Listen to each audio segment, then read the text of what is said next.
Bienvenue à tous. Nous sommes le 9 juin 2021. Nous allons parler une fois encore Covid ce soir. Évoquer bien sûr la vaccination. Pourquoi la deuxième dose est-elle nécessaire? Invité Dr Ametepe Abraham Agossou. Il est le directeur de la santé de la mère et de l'enfant. Avec lui, nous allons avoir le cœur net par rapport à la deuxième dose qui a commencé depuis le 17 mai dernier au Togo. Bonsoir et bienvenue docteur. Merci Gilles. J'espère que vous allez bien. Je vais bien, merci. Alors, la santé de la mère et de l'enfant au Togo, comment est-ce que ça se passe, ça se porte ce domaine-là aujourd'hui où nous débattons? Ça va, c'est vrai, les problèmes sont là, nous les connaissons, nous développons des stratégies donc pour les résoudre et nous pensons que ça va. Avec les rappels, les vaccinations aussi au niveau des nouveau-nés, des mamans, qui renouent également avec la saison des pluies dans la sous-région, tout ça là. Comment vous jugulez cette situation, surtout en temps de Covid-19? Oui, puisque les dispositions ont été prises pour rassurer les mères quant à ce qui concerne la fréquentation des formations sanitaires, et nous pensons quand même que ça se passe assez bien. Nous ne sommes plus au temps où les gens avaient peur d'aller attraper Covid dans les formations sanitaires. Donc, il n'y a pas de souci à se faire à ce niveau-là. Et seulement au niveau du rappel de la vaccination ou des visites de suivi de traitement. Et c'est comme d'habitude, nous avons dans certains milieux des agents de santé communautaires qui sont dans les communautés et qui donc nous aident à faire le suivi, donc à rappeler aux mamans les rendez-vous, aussi bien pour la vaccination ou chez la mère, les rendez-vous pour aller en consultation prénatale ou autres soins de promotion. Alors, peut-on parler encore actuellement de la contamination dans le rang des mamans ou des nouveau-nés en matière de Covid-19 actuellement au Togo? Oui, mais les cas deviennent de plus en plus rares. Oui. Et nous ne sommes plus au temps où il y a 10 semaines où on avait des centaines de cas par jour. Aujourd'hui, nous sommes à moins de 10 cas par jour. Et il y a 10 semaines, par semaine, on avait 1200 et quelques. Oui. Mais depuis 6 semaines, on est descendu sous la barre des 200. Et depuis 3 semaines, nous sommes sous la barre de 100 cas par semaine. Voire même en bas de 50. Hein. Voilà. Sinon 20 même. Voilà. Donc, ça va de plus en plus. Nous pensons que la situation quand même évolue assez favorablement. Et nous remercions tout un chacun pour l'intérêt qu'ils accordent aux différentes mesures qui ont été éditées. Je crois que c'est ça qui nous permet de maîtriser la situation maintenant. Alors, quand on sait qu'une maman contaminée elle doit être prise en charge au niveau, bien sûr, du centre qui fait les soins, quel rôle vous jouez à votre niveau quand il s'agit d'une mère contaminée, par exemple, bien d'un nouveau-né? Non, le rôle, nous l'avions joué au début, où il y a au début de l'épidémie, où l'ensemble des partenaires se sont retrouvés pour éditer des directives qu'il faut suivre lorsqu'il s'agit d'une mère ou d'un enfant ou de toute autre personne qui serait contaminée. Et donc ces directives sont toujours valables et sont donc strictement suivies lors de ces centres de santé lorsque l'enfant doit être sous allaitement maternel exclusif. Il y a donc des dispositions qu'on peut prendre pour continuer à assurer donc l'alimentation de l'enfant. Et lorsque l'enfant n'est plus sous allaitement maternel exclusif, donc quelqu'un d'autre peut s'occuper de l'enfant pour son alimentation pendant que la mère est hospitalisée. Maintenant, si c'est l'enfant tout petit qui est hospitalisé, on a obligé la mère donc prendre des dispositions pour que la mère puisse continuer également à nourrir son enfant. Et vous en sortez très bien. Oui, il n'y a pas eu de cas, on peut dire que parce que la mère a suivi son enfant, qu'il a été contaminé, ou l'enfant aurait été contaminé parce qu'elle était à côté de la mère qui était hospitalisée. Non, on n'a pas eu de cas. Soit la contamination se fait entre les deux, au même moment ou bien avant même que le diagnostic ne soit posé. Une fois que le diagnostic est posé, quand même, les dispositions sont prises pour que celui qui est infecté ne contamine plus les autres qui sont à côté. Est-ce qu'aujourd'hui, on a encore de ces cas-là, non? Non. Pas vraiment. Pas vraiment. La situation, quand même, un peu sous contrôle. on peut le dire avec beaucoup de fierté pour dire que nous avons quand même, si nous continuons sur cette lancée, vraiment, ça va nous amener. Le bout n'est plus très loin, mais il faut quand même garder espoir que ce n'est pas demain que nous allons abandonner toutes les mesures qui ont été éditées. Donc, nous devons maintenir cette vigilance-là pour que tout le monde soit à l'aise. Parfait. La deuxième dose, ça a commencé au Togo avec les vaccins disponibles qu'on a depuis l'avènement, bien sûr, de cette maladie avec la séquence vaccination dans les pays, en particulier au Togo. L'AstraZeneca, sa prise de deuxième dose a commencé, c'était le 17 avril dernier. On se demande, est-ce qu'il y a vraiment... 17 mai, voilà, mai dernier, pas avril, mai. Est-il important de faire cette piqûre de deuxième dose ou c'est juste un rappel ou une formalité parce qu'on continue pas à voir des gens comme docteur Agosho que j'ai en face qui a fait, bien sûr, cette deuxième dose-là, qui continue pas à porter toujours son masque? Oui, j'ai fait la deuxième dose et je continue pas à porter mon masque. Parce que nous l'avions dit dans les émissions précédentes que pour atteindre l'immunité collective qui équivaudrait à la réduction de la circulation du virus, il faut au moins que 60% de la population soit vaccinée et nous en sommes encore loin de ce taux-là, ce qui justifie donc le maintien des mesures de barrière qui avaient été éditées. La deuxième dose, oui, elle est nécessaire, indispensable.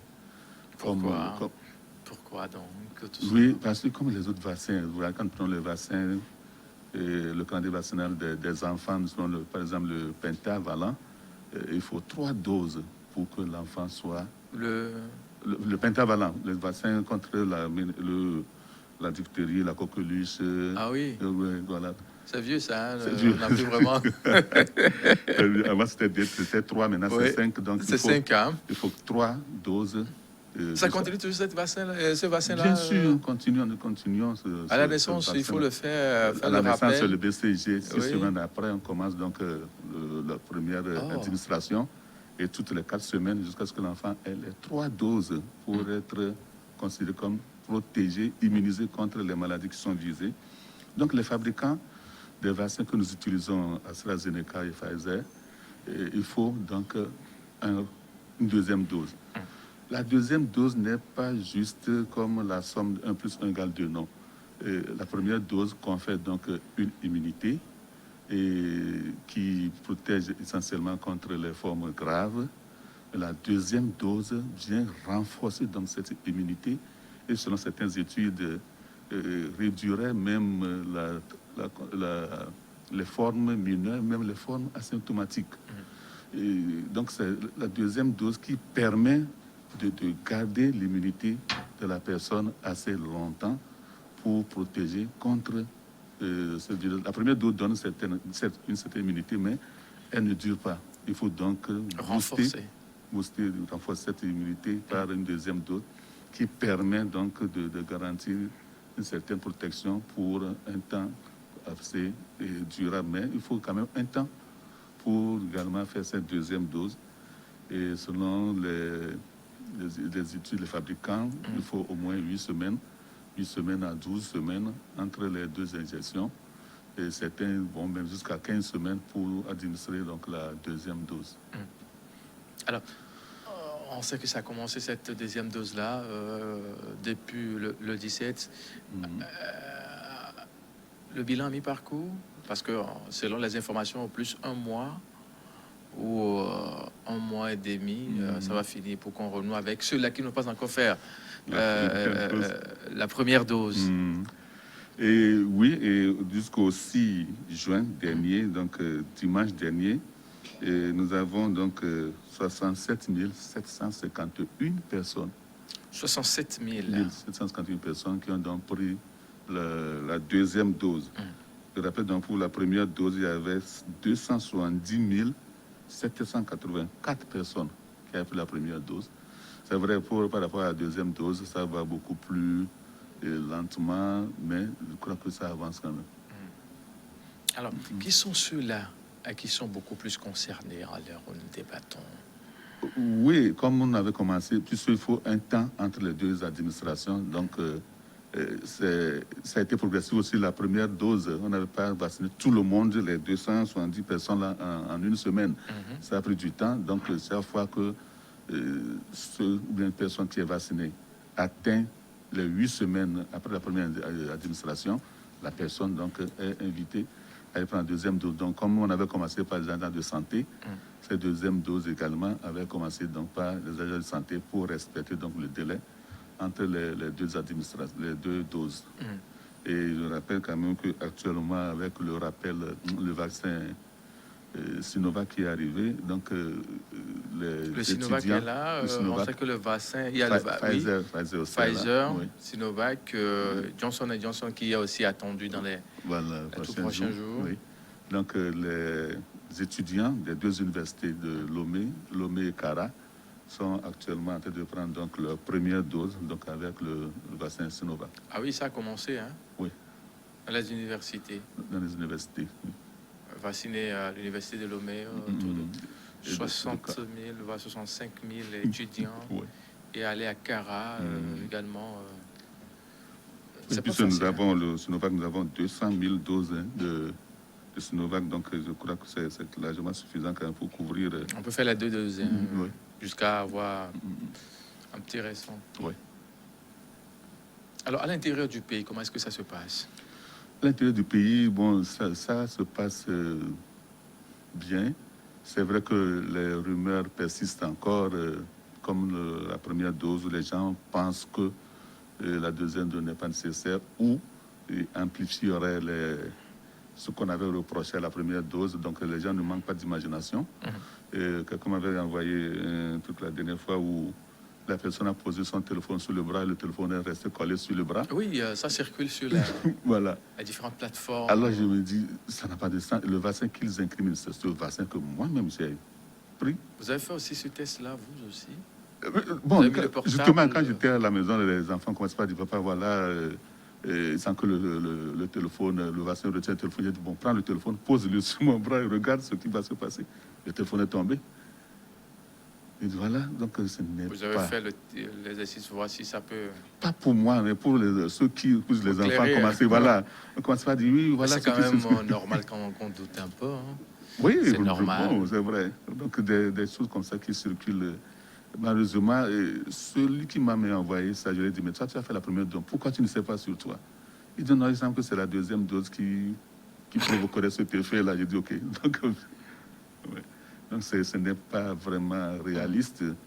Et malheureusement, ces rumeurs circulent plus facilement et intoxiquent l'opinion publique à tel enseigne que certains commencent par à douter. Je crois que c'est ce qui justifie même...